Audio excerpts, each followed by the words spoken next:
ગુજરાતમાં ગત 2 દાયકામાં ન થયો હોય એ પ્રકારનો અસાધારણ કમોસમી વરસાદ આ વર્ષે થતાં રાજ્યના વિવિધ જિલ્લાના ખેડૂતોના પાકોને મોટું નુકસાન થયું છે। આ સંદર્ભે મેં તથા મારા સાથી મંત્રીઓએ જુદા જુદા જિલ્લાઓમાં જઈને અસરગ્રસ્ત ખેડૂતોની સાથે પ્રત્યક્ષ વાતચીત કરીને તેમની સ્થિતિ જાણી હતી।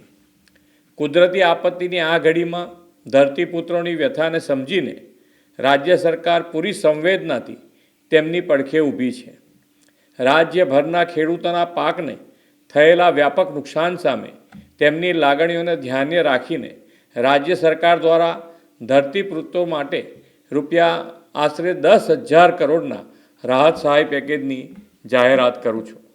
આ ઉપરાંત રાજ્ય સરકાર 9 નવેમ્બરથી ખેડૂતો પાસેથી ટેકાના ભાવે આશરે 15,000 કરોડથી વધુના મૂલ્યોની મગફળી, મગ, અડદ અને સોયાબીનની ખરીદી પણ કરવા જઈ રહી છે। અન્નદાતાઓની આર્થિક સુખાકારીની ચિંતા પોતાના માથે લઈને રાજ્ય સરકાર તેમની સહાયતા માટે હંમેશા પ્રતિબદ્ધ હતી, છે અને રહેશે તેવો વિશ્વાસ આપું છું।